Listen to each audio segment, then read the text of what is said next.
tahun 1856 di wilayah yang sekarang jadi Kroasia. Dari kecil, bisa mengimajinasikan mesin rumit di kepalanya, tanpa gambar, tanpa catatan. Dia datang ke Amerika bawa satu mimpi, ngasih listrik gratis ke seluruh dunia. Masalahnya, dunia belum siap. Tesla kerja untuk Edison pas pertama kali sampai di New York. Edison janjiin duit gede kalau Tesla bisa ningkatin performa generator buat perusahaan dia. Tesla berhasil, tapi duitnya nggak pernah dikasih. Edison percaya listrik itu harus pakai arus searah, DC. Tapi Tesla punya ide lebih gila. Arus bolak-balik, AC, lebih murah, lebih efisien.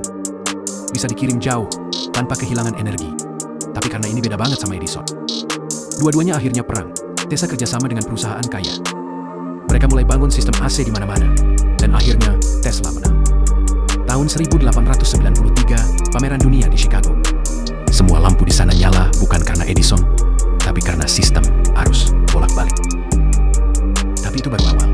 Karena setelah itu Tesla makin nekat. Bayangin, lu nyalain lampu atau in-charge HP tanpa colokan. Tesla ingin bikin itu sejak tahun 1900-an. Dia bangun menara raksasa di New York, namanya Wardenclyffe Tower. Tujuannya kirim listrik lewat udara, dan bukan cuma itu.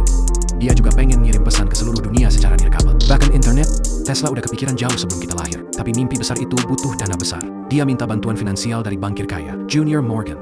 Awalnya didanai, tapi begitu Morgan tahu kalau Tesla pengen listrik gratis buat semua orang, duitnya diputus. Satu persatu proyeknya ditinggali investor. Orang-orang mulai anggap dia gila. Dia hidup di hotel murah, ditemani ketitan-ketitan penemuannya. Tesla dianggap ancaman industri. Padahal dalam kesendirian itu, Tesla masih punya ribuan ide. Bahkan banyak teknologi modern hari ini, seperti radio radar, remote control, robotik, dan energi terbarukan, punya akar dari idenya Tesla, tapi nggak ada yang dengar. Archimedes lahir di kota Syracuse, Sisilia, tahun 287 sebelum Masehi. Sejak kecil, dia beda. Sementara anak-anak lain main Archimedes sudah penasaran sama benda-benda yang bergerak. Kenapa batu jatuh lebih cepat daripada daun? Kenapa air mengisi ember tetapi bisa tumpah saat digoyang? Semua pertanyaan sederhana itu jadi awal dari pemikiran besar yang bakal mengubah dunia. Salah satu momen legendaris adalah prinsip Archimedes. Ceritanya Raja Hironde II minta bantuan buat mengecekkan mahkota, emasnya, tanpa merusaknya. Archimedes mikir keras, sampai akhirnya dia masuk bak mandi, dan begitu air tumpah, dia teriak eureka. Intinya, dia nemuin bahwa benda yang dicelupin ke air bakal ngalamin gaya angkat yang sama dengan volume air yang dipindahkan. Itu bukan cuma teori.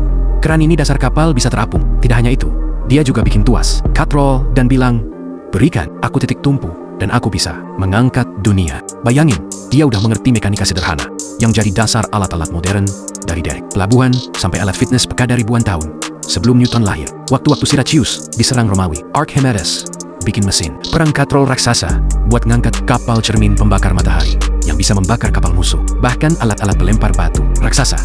Sekarang kita coba bawa teori Archimedes ke dunia modern. Misal, prinsip apung. Kapal laut terapung karena volume air yang dipindahkan sama dengan berat kapal. Kapal selam bisa naik turun karena menambah atau mengurangi air di tangki balas. Bahkan pengukuran volume benda padat dari emas sampai batu meteor masih pakai hukum Archimedes.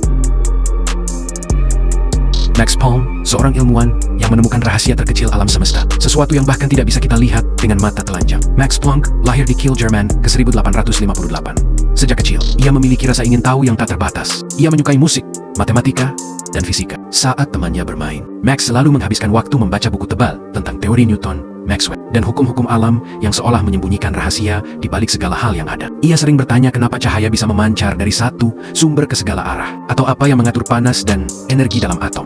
Dari pernyataan itu menuntunnya ke penemuan yang mengubah sains selamanya. Sebagai mahasiswa di Munich dan Berlin, Max menunjukkan bakat luar biasa. Ia mendalami matematika dan fisika teoretis, mencoba memahami radiasi benda hitam, fenomena di mana benda memancarkan cahaya saat dipanaskan. Banyak ilmuwan menyatakan ini teka-teki tak terselesaikan. Tapi Planck tetap tenang. Ia bekerja pada dayam-dayam, merenung di laboratorium dan meja belajarnya. Ia berpikir berbeda. Mungkin energi tidak bersifat kontinu, tapi terkecil dan terkuantisasi seperti langkah-langkah kecil. Penemuannya ini dikenal sebagai kuanta energi, dasar dari fisika modern dan pemicu munculnya mekanika kuantum. Tapi hidup Max tidak cuma soal sains. Max kehilangan istri tercinta dan anak Hanenia satu persatu. Bahkan putranya yang sulung dieksekusi oleh rezim Nazi. Ironik, yang brutal bagi seorang pria yang menemukan hukum dasar alam semesta. Meski begitu, ia tetap berdiri. Ia terus menulis, mengajar, dan membimbing generasi ilmuwan berikutnya. Penemuan Max bukan sekedar teori. Ia membuka jalan bagi Einstein, Heisenberg, dan seluruh fisika modern. Dengan konsep kuanta energi kita memahami bagaimana cahaya dan materi berinteraksi, bagaimana energi berpindah, dan bahkan dasar teknologi modern semiconductor, laser, dan GPS. Setiap kali kita menyalakan lampu, menggunakan komputer, atau menonton TV, jejak Planck ada di situ. Pernah dibilang bodoh karena terlambat bicara, nilainya jelek di sekolah, tapi kemudian mengguncang dunia dengan satu. A sama dengan M dikali C kuadrat. Dia terlambat bicara, pendiam, dan lebih suka menyendiri. Banyak yang mengira dia lambat, tapi di kepalanya semesta sedang disusun ulang. Di usia muda Einstein memiliki ketertarikan lebih pada kompas dan matematika. Di usia 26 tahun, saat kebanyakan orang masih cari arah hidup, Einstein menerbitkan teori relativitas khusus yang memperkenalkan rumus paling ikonik dalam sejarah. A sama dengan M dikali C. Energi sama dengan massa dikali kecepatan cahaya kuadrat. Artinya, massa bisa berubah menjadi energi. Tapi teori inilah yang kelak menjelaskan ledakan, bintang energi nuklir, dan bahkan bom atom. Ironisnya, Einstein sempat menulis surat ke Presiden Amerika Serikat, Franklin D. Roosevelt, untuk memperingatkan tentang potensi senjata nuklir yang akhirnya digunakan di Hiroshima dan Nagasaki. Tapi Einstein menyesal dan jadi aktivis perdamaian ditahan-tahan akhirnya. Di usia tua, dia menolak jabatan Presiden Israel, memakai baju seadanya, dan tetap berjalan ke kantor, memikirkan teori alam semesta hingga akhir hayat. Tahun 1955, Einstein terus mengejar mimpi teori. Segalanya, formula yang bisa menjelaskan seluruh hukum alam. Dalam satu persamaan, Einstein bukan hanya soal jenius, dia bukti bahwa orang yang dianggap aneh hari ini bisa jadi orang yang mengubah dunia esok hari. Isaac Newton lahir pada tahun 1642 pada 25 Desember kalender Julian. Tapi dalam kalender Gregorian yang kita pakai sekarang, 4 Januari, di desa kecil Woolsthorpe, Inggris. Sejak kecil hidupnya tidaklah mudah.